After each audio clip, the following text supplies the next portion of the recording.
Nagsimula ang lahat sa isang baryo na tila nakalimutan na ng oras. Ang mga lumang bahay ay nakatayo ng pahinga sa dilim. May mga bubong na nabalot ng lumot at mga pader na may bitak na parang mga matang tahimik na nagbabantay.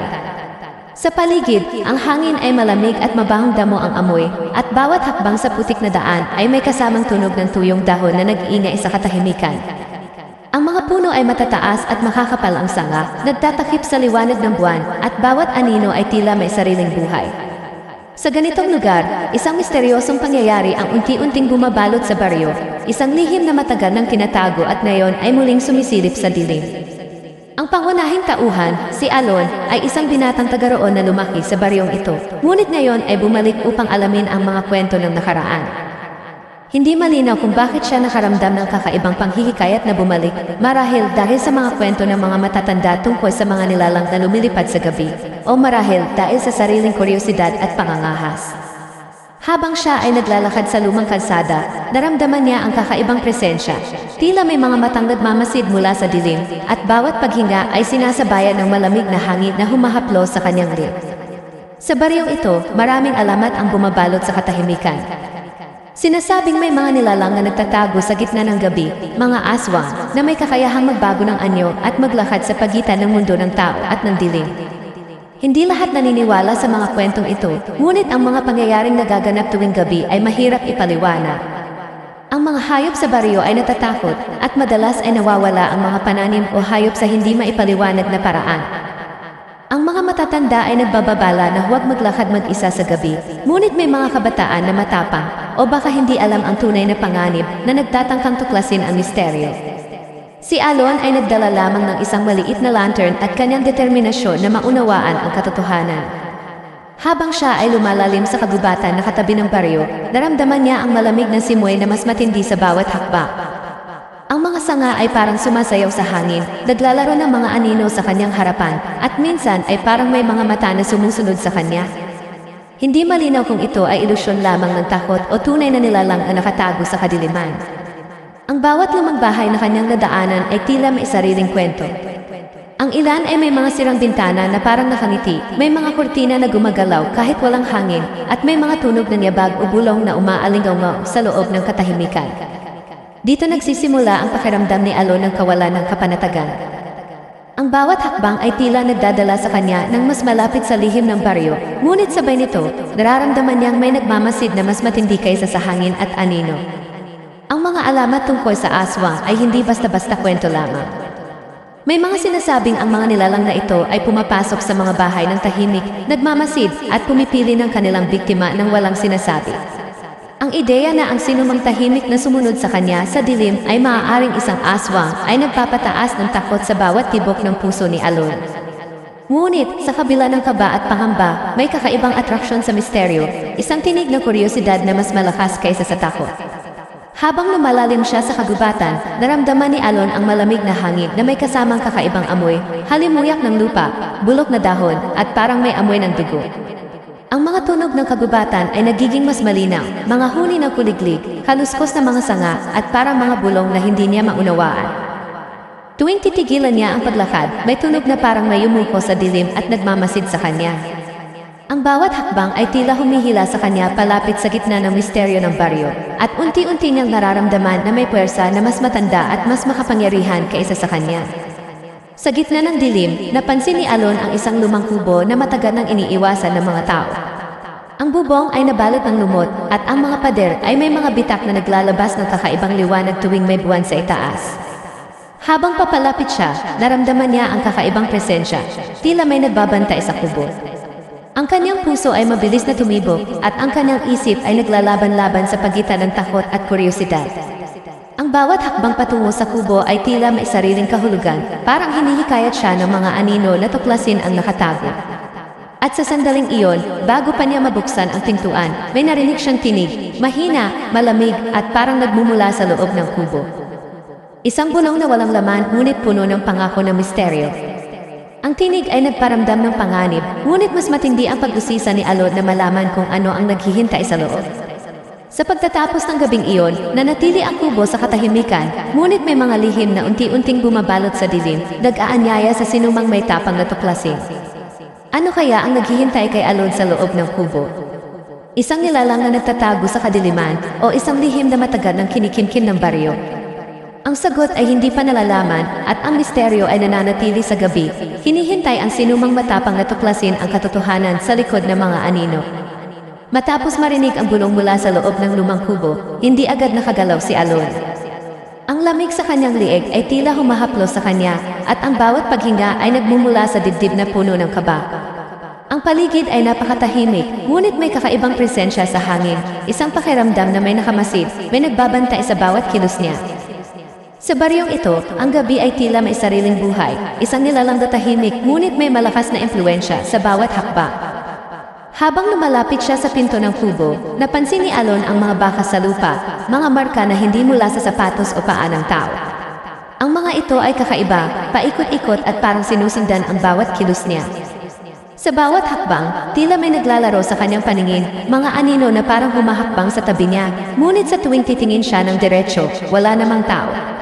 Ang bawat hakbang ay nagdadala ng halong kaba at kuryosidad, at ang tanong kung ano ang naghihintay sa loob ay tila nagiging mas matindi. Sa baryo, kilala si Alon bilang isang binatang matapang ngunit tahimik.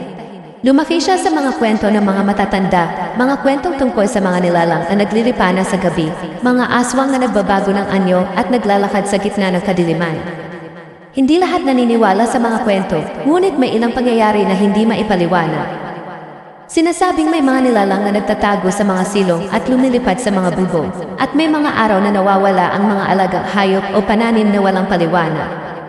Si Alon, bagamat lumaki sa baryo, ay laging nakaramdam ng kakaibang pagkainggit sa mga kwentong ito, isang kuryosidad na mas malakas kaysa sa takot. Ngunit ngayong gabi, ang misteryo ay tila mas malapit kaysa dati. Sa pagtingin niya sa paligid ng kubo, napansin niya ang mga detalyeng dati hindi niya pinapansin. May mga lumang larawan sa loob ng kubo na nabalot ng alikabok, mga mata ng mga taong nakalarawan ay tila nanonood sa kanya. Ang mga kasangkapan ay lipas na sa panahon, ngunit may kakaibang pagkakaayos, tila may sinusunod na pattern na hindi niya maintindihan. Sa bawat tunog ng sanga o yabag sa labas, tumitibok ang puso niya ng mas mabilis. Sa labas ng kubo, ang hangin ay mas malamig at may kakaibang amoy, halimuyak ng bulok na dahon at lupa, at tila may halimuyak ng dugo na hindi maipaliwanag. Ang mga tunog ng kagubatan ay nagiging malinaw, mga kuliglig, kaluskos na mga sanga, at mga bulong na nagmumula sa di malinaw na direksyon. May mga pagkakataon na nararamdaman ni Alon na may sumusunod sa kanya, isang presensya na hindi nakikita ngunit ramdam sa bawat hibla ng kanyang bala. Ang baryo ay may sariling kasaysayan na madalas na hindi binabanggit sa mga kwento. Sinasabing matagal nang pinipigil ng mga matatanda ang ilang lihim, mga sinaunang ritual, mga nakalimutang sumpa, at mga nilalang na nagbabantay sa kagubatan at gabi. Ang mga pamilyang naninirahan dito ay may kanya-kanyang kwento tungkol sa mga pangyayaring hindi maipaliwanag. Si Alon, sa kanyang pananaliksik at pag-usisa, ay nakarinig ng mga kwentong hindi basta-basta, mga kwento ng mga nawawalang bata, hayop na nawawala sa gabi, at mga anino na sumasayaw sa mga lumang pader. Ngunit ang pinakakakaiba, ayon sa ilang matatanda, ay ang paniniwala na may mga nilalang na kumukontrol sa hangin at dilim na nagmamasid at pumipili ng kanilang biktima. Habang patuloy siyang naglalakad sa loob ng kubo, napansin ni Alon ang isang maliit na silid sa likod, may pinto na bahagyang nakabukas. Sa loob nito, may mga lumang gamit at libro na puno ng alikabok. Ang ilan sa mga libro ay may mga sulat kamay na hindi niya maintindihan, mga simbolo at larawan ng mga nilalang na hindi niya pa nakita. Tila may sinusubukan ipahiwatig ang mga lumang teksto, ngunit ang kahulugan ay nananatiling lihim. Sa kanyang pagtatangka na basahin ang ilan sa mga ito, may malamig na simoy na dumaan sa kanyang liig, at naramdaman niyang parang may humahaplos sa kanyang balikat. Sa labas ng kubo, narinig niya ang isang tunog na hindi niya maipaliwanag. Isang halong yabag at bulong, tila nagmumula sa gitna ng kagubatan. Ang kanyang puso ay mabilis na tumibok, ngunit ang kuryosidad ay mas malakas kaysa sa takot. Sa bawat paglapit niya sa pinagmumula ng tunog, naramdaman niya ang kakaibang presensya.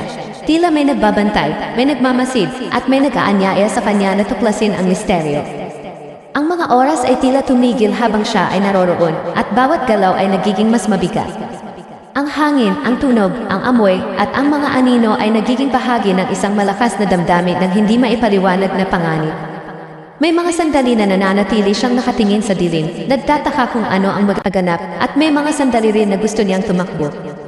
Ngunit may isang bagay na humahabol sa kanya, isang halong kuryosidad at takot na mas matindi kaysa sa lahat ng naramdaman niya dati.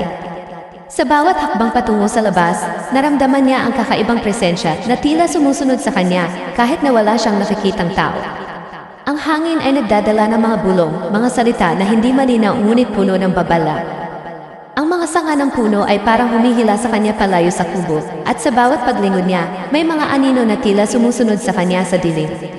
Ang baryo ay tila buhay na nilalang na may sariling kagustuhan, at si Alon ay unti-unting naunawaan na may mas matindi pang misteryo sa likod ng mga kwento ng matatanda. Sa huling bahagi ng gabi, habang nakatayo siya sa harap ng lumang kubo, naramdaman ni Alon ang isang kakaibang lamig sa kanyang katawan. May mga mata sa dilim na nakatingin sa kanya, at may tinig na bumubulong mula sa hindi maipaliwanag na direksyon. Ang bawat galaw ay puno ng tensyon, at ang bawat hakbang ay nagdadala ng mas maraming tanong kaysa sagot. Ano nga ba ang tunay na nangyayari sa baryong ito? Ano ang nagtatago sa dilim at bakit tila pinipili ang mga biktima ng tahimik? Ang sagot ay nananatiling lihim at ang misteryo ay patuloy na bumabalot sa gabi, naghihintay ng sinumang may tapang na tuklasin ang katotohanan. Hindi pa man ganap na nakabawi si Alon mula sa kanyang huling karanasan sa loob ng kubo, naramdaman niya ang may mas malalim pang panganib na nagkukubli sa dilim. Sa bawat hakbang niya palabas, ang hangin ay tila mas malamig at ang bawat tunog ay nagiging mas malinaw, mga yabag sa malayo, mga bulong na hindi malinaw at mga kaluskos ng sanga na parang may sinusundan siya. Hindi niya matukoy kung ano ang totoo at kung ano ang bunga lamang ng imahinasyon niya, ngunit ang kabuuan ng kanyang paligid ay nagdudulot ng hindi mapigil na kaba.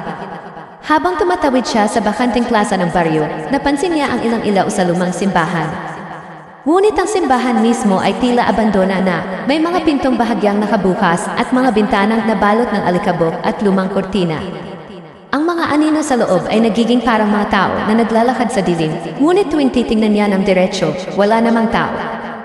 Ang pakiramdam ng panganib ay tumataas sa bawat sandali at naramdaman niyang may mas matindi pang nakamamanghang puwersa sa baryo na hindi pa niya naunawaan. Habang papalapit siya sa simbahan, narinig ni Alon ang sigaw ng isang babae. Isang mahina ngunit panandali ang sigaw na nagmula sa gitna ng gabi. Ang tinig ay tila humihingi ng tulong, at sa unang tingin, iniisip niyang baka isa sa mga kabataan sa baryo ang naglalaro o nagbibiro. Ngunit may kakaibang tono sa tinig, isang tono na puno ng takot at desperasyon. Ang pangalawang konflikto ay biglang sumulpot, hindi lamang siya nakikipaglaban sa sariling takot at sa misteryo ng kubo, kundi may iba na maaaring nasa panganib sa baryo, at tila may kaugnayan ang kanyang ginagawa sa nangyari sa kanila. Lumapit siya sa pinagmumula ng sigaw, at sa kanyang paglapit, naramdaman niya ang isang malamig na hangin na sumalubong sa kanya. Ang mga sanga ng puno ay parang humahaplos sa kanyang balat, at ang liwanag mula sa buwan ay naglalaro sa mga anino sa lupa. Sa ilalim ng liwanag ng buwan, napansin niya ang isang batang babae na nakatayo sa gilid ng simbahan, may suot na puting damit na bahagyang marumi at punit. Ang kanyang buhok ay basang-basa sa hamog, at ang kanyang mga mata ay nakatingin kay Alon na parang humihingi ng tulong. Ngunit bago niya maabot ang bata, isang anino ang dumaan sa harap niya, mabilis, malabo at tila hindi mula sa mundong ito. Ang suplot na ito ay nagdagdag ng bagong dimensyon sa takot. Hindi lamang siya nakikipaglaban sa sariling kaba at sa misteryo ng baryo, kundi may banta na maaaring kumonsumo sa inosenteng buhay. Ang bawat galaw ni Alon ay puno ng tensyon. Ang hangin ay parang nagdadala ng babala at bawat tunog ay parang signa ng panganib. Ang bawat hakbang patungo sa bata ay nagiging mas mahigpit ang damdamin ng kaba at ang kanyang isip ay naglalaban-laban sa pagitan ng tapang at takot. Ngunit bago pa man niya maabot ang bata, naramdaman niya ang kakaibang puwersa sa kanyang likod. Isang malamig na haplos na dumaan sa kanyang balikat at sa kanyang paglingon, wala siyang nakitang tao. Ngunit may mga baka sa lupa na tila naglalakad na walang sinumang nag-iwan ng marka, parang mga yapak na nagmumula sa hangin. Ang pakiramdam ng presensya ay nagiging mas matindi at naramdaman ni Alon na parang may sumusubok kontrolin ang bawat kilos niya. Ang baryo ay tila nagbago sa kanyang paningin, ang dating tahimik at lumang lugar ay nagiging mas buhay, mas mapanganib at puno ng hindi maipaliwanag na enerhiya. Habang papalapit siya sa simbahan, ang batang babae ay biglang nawala. Walang bakas, walang tunog, tila hinipan ng hangin. Ang puso ni Alon ay tumibok ng malakas, at sa kanyang pag-iisip, naalala niya ang mga kwentong isinaysay ng mga matatanda sa baryo. Sinasabing may mga nilalang na nakakapagbago ng anyo, pumapasok sa gitna ng gabi at naglalaro sa utak ng mga nakakasaksi. Ang ideya na maaaring ito ang ginawa sa batang babae ay nagdulot ng mas matinding kaba, ngunit ang misteryo ay hindi pa rin malinaw. Sa pag-ikot niya sa simbahan, napansin niya ang mga lumang bintana na parang naglalabas ng liwanag na hindi mula sa buwan. Ang mga anino sa loob ay parang may sariling buhay, at ang bawat tunog ng sanga sa labas ay nagiging mas matindi sa kanyang pandinig. Ang bawat hakbang ay nagdudulot ng mas maraming tanong kaysa sagot. Ano ang nangyari sa batang babae? Sino o ano ang nagtatago sa simbahan? Ang bawat sagot ay tila mas malabo sa bawat minuto, at ang misteryo ay unti-unting bumabalot sa kanyang paligid, nag-iiwan ng kakaibang kaba at panghihikayat sa kanyang kuryosidad. Habang papalapit siya sa loob ng simbahan, naramdaman ni Alon ang kakaibang puwersa na nagmumula sa loob. Ang hangin ay mas malamig at ang bawat tunog ay nagiging parang bulong na bumabaling sa kanya. Ang mga anino sa loob ay parang naglalakad sa kanyang paningin at bawat sulok ay tila mailihim na nagtatago. Ang takot ay mas tumitindi, ngunit sa kabila nito, ang kuryosidad ay mas malakas kaysa sa pagnanais na lumikas. Ang bawat hakbang ay nagiging mas mabigat at ang bawat galaw ay puno ng tensyon at misteryo. Hindi lamang si Alon ang biktima ng gabing ito. Ang baryo mismo ay tila buhay na nilalang, may sariling kagustuhan at may kakayahang manipulahin ang dilim at hangin. Ang suplot ng batang babae ay nagbigay ng karagdagang layer ng takot, isang inosenteng presensya na maaaring malagay sa panganib at nagdaragdag sa tensyon sa kwento. Ang bawat hakbang ni Alon ay nagdudulot ng bagong panganib at bawat galaw ay nagpapataas ng kaba. Sa sandaling iyon, habang nakatayo sa harap ng simbahan, naramdaman niya ang isang malamig na haplos sa kanyang mukha at sa isang iglap, narinig niya ang bulong ng isang tinig, mahina, malamig at puno ng babala. Ang bawat sandali ay nagiging mas mabigat at ang misteryo ay lumalaki. Ang baryo, ang simbahan, ang anino at ang batang babae, lahat ay nagbabalot sa kanya ng isang napakalakas na tensyon na hindi pa niya lubusang naunawaan. Sa huling bahagi ng gabing iyon, nanatili si Alon sa harap ng simbahan, nakatingin sa dilim at sa hindi maipaliwanag na liwanag sa loob. Ang bawat tunog, bawat anino at bawat galaw ay nagpapataas ng kaba. Ang baryo ay hindi lamang lugar, kundi isang nilalang na may sariling misteryo. Ang batang babae, ang simbahan at ang lumang kubo ay naglalaman ng mga lihim na hindi pa nalulutas. Ang gabing iyon ay nagtatapos sa isang malakas na cliffhanger. Sino o ano ang nasa loob ng simbahan at ano ang mangyayari sa batang babae? Ang misteryo ay patuloy na bumabalot sa gabi, naghihintay sa susunod na hakbang ni Alon at sa susunod na sandali ng panganib. Habang patuloy na nakatayo si Alon sa harap ng simbahan, unti-unti niyang naramdaman na ang paligid ay nagiging mas maliit, mas siksik at mas mapanganib. Ang hangin ay parang bumabalot sa kanya, nagtataglay ng malamig na haplos na dumaraan sa bawat hibla ng kanyang bala. Ang bawat anino ay nagiging mas malabo at malaki, at bawat galaw sa dilim ay tila may sariling intensyon, isang buhay na hindi niya kayang kontrolin. Ang plaza ng baryo, na dati tila tahimik at maluwag, ay ngayon nagiging masikip, ang mga bahay at puno ay tila lumalapit sa kanya, at ang liwanag ng buwan ay parang pinipigilan ng mga sanga. Hindi siya makalayo at kahit saan siya tumingin, tila bawat direksyon ay naglalaman ng bagong panganib. Sa simbahan, ang liwanag na nagmumula sa loob ay tila nagbabago ng kulay, isang malabong berde at asul na hindi niya maintindihan. Ang bawat tunog mula rito ay parang bumabaling sa kanya, mga yabag, bulong, at kaluskos ng sanga na hindi maipaliwanag kung saan nagmumula. Ang bawat paghinga ni Alon ay nagiging mabigat, parang ang hangin mismo ay pinipigilan ang kanyang bawat hakbang. Ang bawat tunog at anino ay nagiging mas agresibo at ang kanyang mata ay tila nakikita ang galaw ng mga bagay na hindi dapat kumalaw. Ang presensya ay mas matindi, isang puwersa na hindi lamang nagmamasid kundi tila kumokontrol sa paligid. Sa gilid ng simbahan, ang batang babae ay muling lumitaw, ngunit ang kanyang anyo ay nagiging malabo, parang may manipis na usok o anino ang bumabalot sa kanya. Ang kanyang mga mata ay malalalim at puno ng takot, at tuwing titignan ni Alon, parang kumikilos ang kanyang mukha sa paraang hindi natural. Ang isang bahagi ng kanyang isip ay nagtataka kung tunay ba ang bata o isa na lamang sa mga ilusyon ng lugar.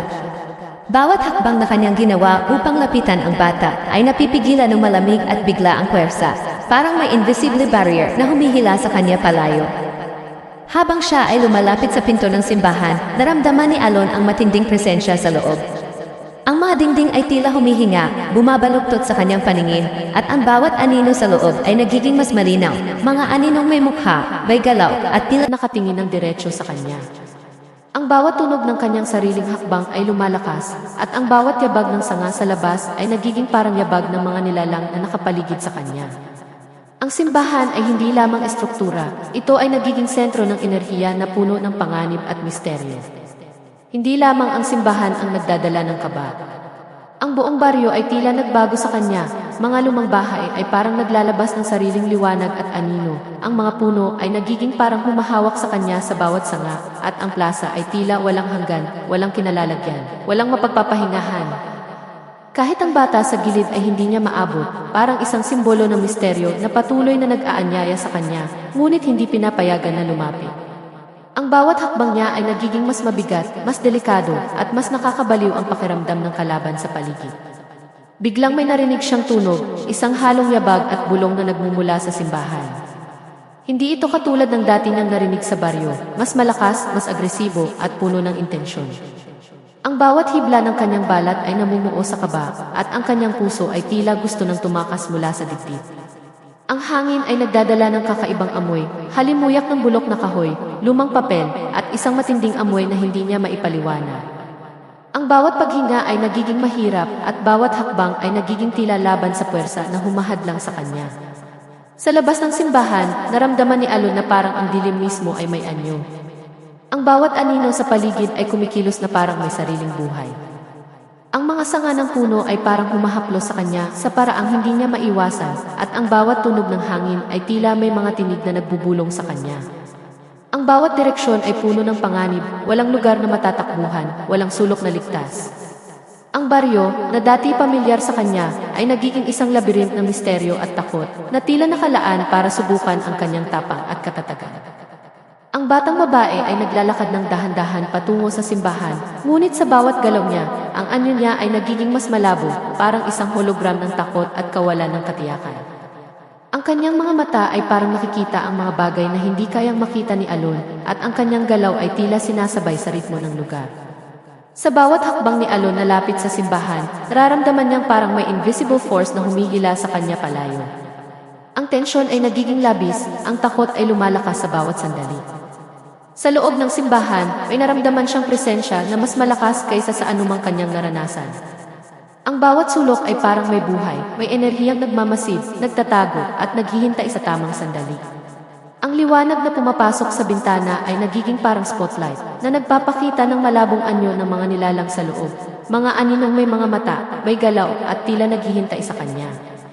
Ang bawat paggalaw niya sa loob ay nagdudulot ng kakaibang tunog, ang sahig ay parang nag-uusap, at ang bawat pintuan ay parang humihinga. Si Alon ay nanatili sa gitna ng simbahan, nakatingin sa dilim at sa hindi maipaliwanag na liwanag sa loob.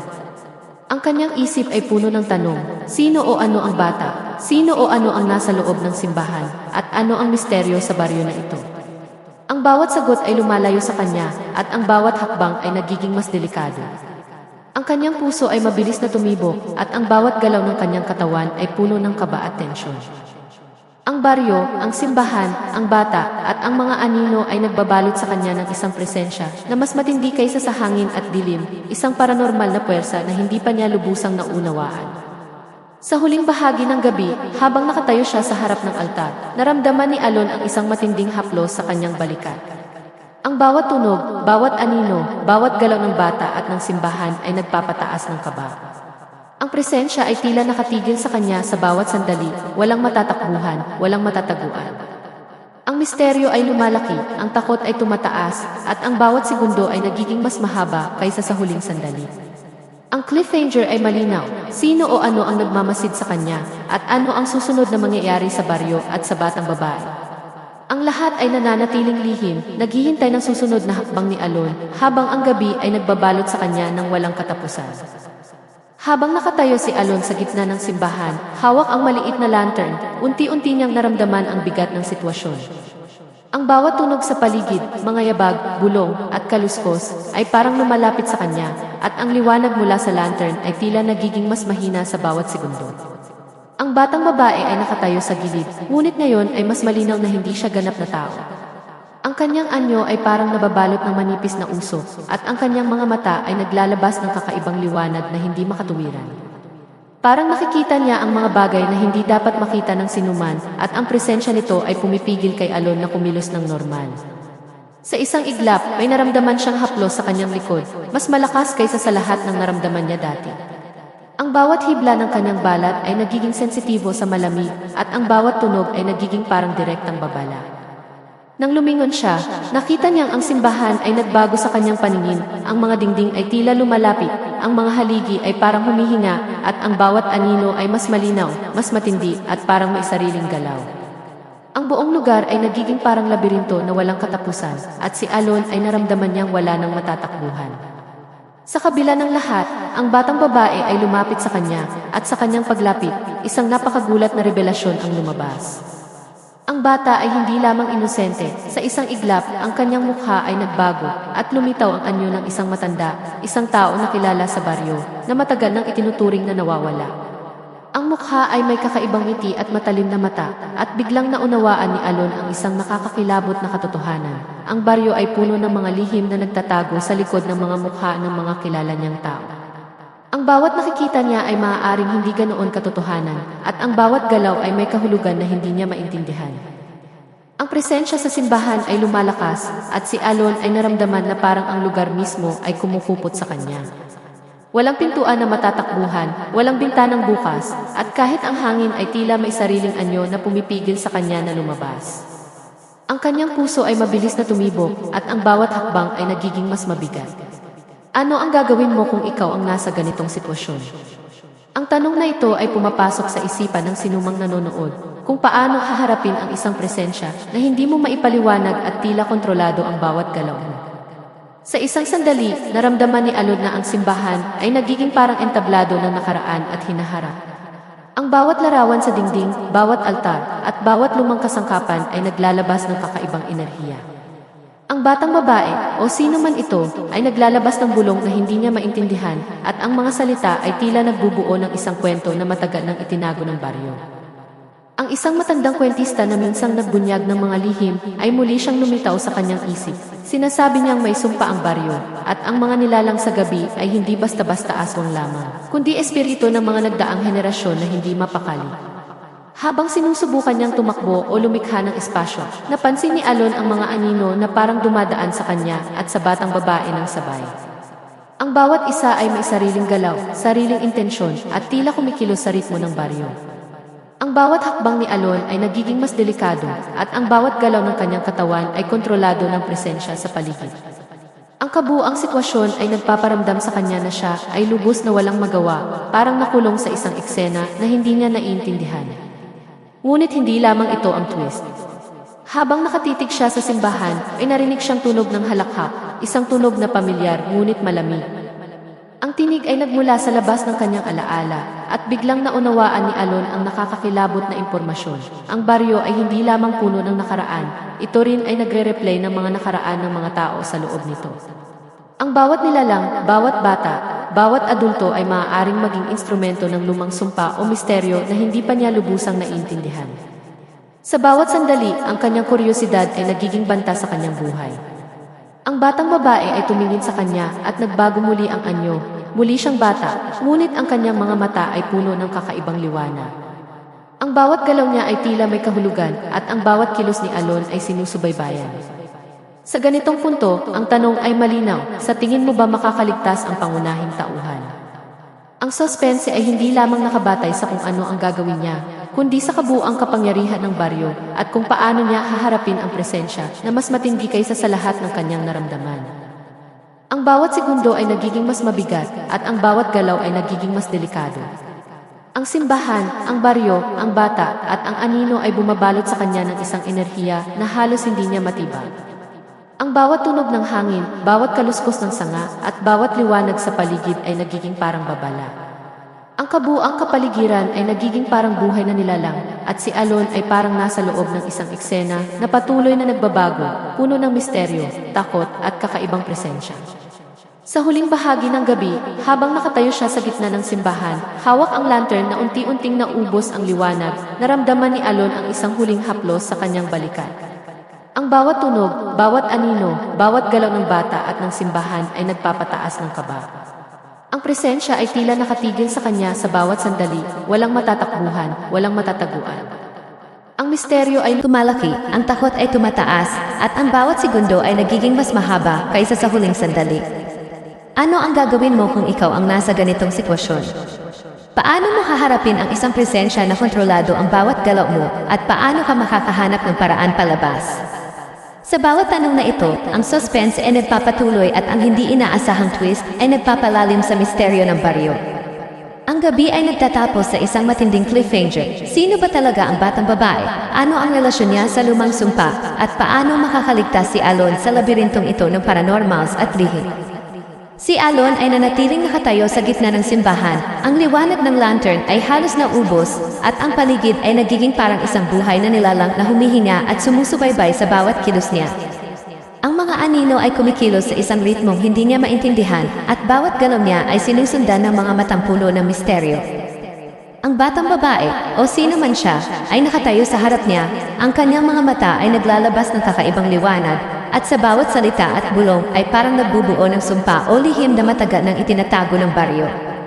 Ang bawat segundo ay tumitimbang sa dibdib ni Alon at naramdaman niyang ang kanyang tapang ay sinusubok sa pinakamalupit na paraan. Dumaan sa isip niya ang lahat ng kanyang natutunan sa baryo, ang mga kwento ng matatanda, ang lumang sumpa, ang mga aninong nagmumula sa kagubatan, at ang mga nawawalang tao. Alam niya kung hindi siya kikilos, hindi lamang siya ang mapapahamak, kundi ang batang babae rin. Ang kaba at takot ay naghalo sa kanyang isip, ngunit sa kabila nito, unti-unti niyang naramdaman ang isang malakas na determinasyon, isang desisyon na lalaban siya kahit alam niyang ang bawat hakbang ay may kapalit. Biglang nagbago ang paligid. Ang simbahan ay naglabas na matinding liwanag mula sa altar na parang isang portal sa ibang dimensyon.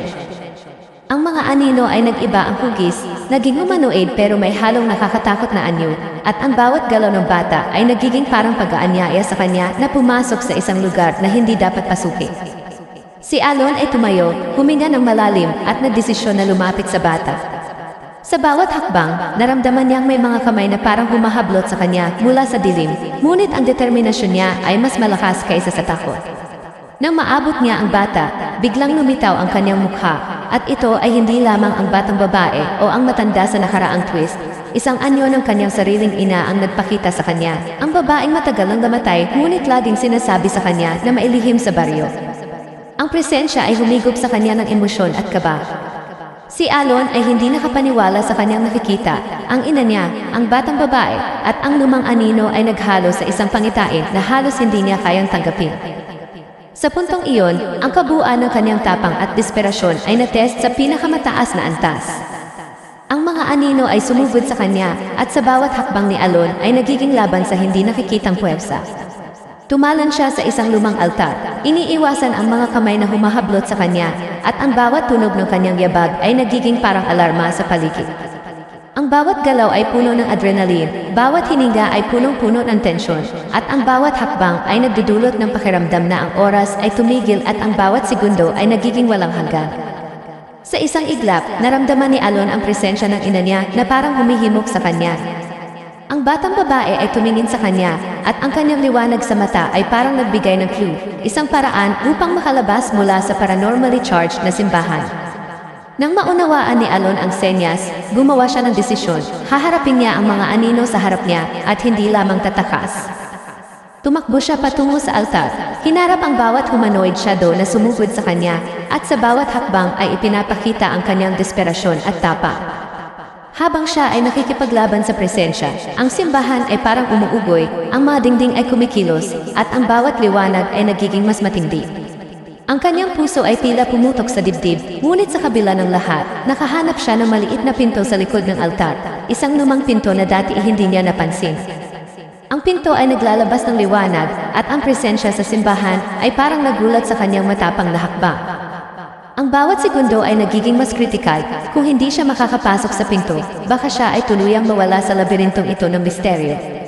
Ngunit bago pa man niya maabot ang pinto, isang huling shocking twist ang lumitaw. Ang batang babae, sa huling iglap, ay nagbago muli ng anyo, isang malakas at matandang aswang na may kakaibang ngiti. Ang matinding enerhiya ay bumalot sa simbahan at ang bawat anino ay nag-converge sa kanya.